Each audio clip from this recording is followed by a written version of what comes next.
ಭಾರತೀಯ ಚಿತ್ರರಂಗ ಕಂಡ ಅತ್ಯದ್ಭುತ ನಟ, ಉಲಗನಾಯಕನ್ ಅಂತಾನೆ ಪ್ರಸಿದ್ಧಿಯನ್ನ ಪಡೆದಿರುವ ಕಮಲ್ ಹಾಸನ್ ಇದೀಗ ಕನ್ನಡಿಗರ ಕೆಂಗಣ್ಣಿಗೆ ಗುರಿಯಾಗಿದ್ದಾರೆ.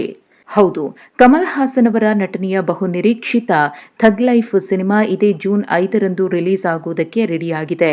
ಚಿತ್ರದ ಪ್ರಮೋಷನ್ನಲ್ಲಿ ಚಿತ್ರತಂಡ ಬ್ಯುಸಿಯಾಗಿದೆ. ಆದರೆ ನಟ ಕಮಲ್ ಹಾಸನ್ ಅವರು ಕನ್ನಡದ ಬಗ್ಗೆ ಆಡಿದ ಅದೊಂದು ಮಾತು ಕನ್ನಡಿಗರು ಕೆರಳುವಂತೆ ಮಾಡಿದೆ.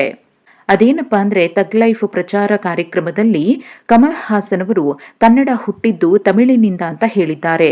ಈ ಕಾರ್ಯಕ್ರಮದಲ್ಲಿ ಹ್ಯಾಟ್ರಿಕ್ ಹೀರೋ ಶಿವರಾಜ್ ಕುಮಾರ್ ಅವರು ಕೂಡ ಅತಿಥಿಯಾಗಿ ಭಾಗಿಯಾಗಿದ್ರು. ಈ ವೇಳೆ ನಟ ಸಾರ್ವಭೌಮ ಡಾಕ್ಟರ್ ರಾಜ್ಕುಮಾರ್ ಅವರ ಜೊತೆಗಿನ ಒಡನಾಟವನ್ನ ಮತ್ತು ಅವರ ಮೇಲೆ ತಮಗಿರುವ ಗೌರವವನ್ನ ಹಂಚಿಕೊಳ್ಳುವಂತಹ ಸಂದರ್ಭದಲ್ಲಿ ನಟ ಕಮಲ್ ಹಾಸನ್ ಈ ವಿವಾದಾತ್ಮಕ ಹೇಳಿಕೆಯನ್ನ ನೀಡಿದ್ದಾರೆ.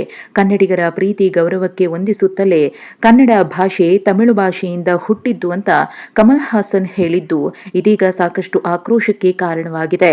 ಕನ್ನಡ ತಮಿಳಿನಿಂದ ಬಂದಿಲ್ಲ, ತಮಿಳಿಗಿಂತ ಕನ್ನಡ ಭಾಷೆಯೇ ಪುರಾತನವಾದದ್ದು ಅಂತ ಸಾಮಾಜಿಕ ಜಾಲತಾಣದಲ್ಲಿ ಕಮಲ್ ಹಾಸನ್ ವಿರುದ್ಧ ಆಕ್ರೋಶ ವ್ಯಕ್ತಪಡಿಸುವುದರ ಜೊತೆಗೆ ಕನ್ನಡ ಪರ ಹೋರಾಟಗಾರರು, ಕನ್ನಡ ಸಂಘಟನೆಗಳು ಹಾಗೂ ರಾಜಕೀಯ ಗಣ್ಯಾತಿಗಣ್ಯ ನಾಯಕರು ಕಮಲ್ ಹಾಸನ್ ಅವರು ಬೇಷರತ್ ಕ್ಷಮೆಯನ್ನ ಯಾಚಿಸಬೇಕು ಅಂತ ಆಗ್ರಹಿಸಿದ್ದಾರೆ.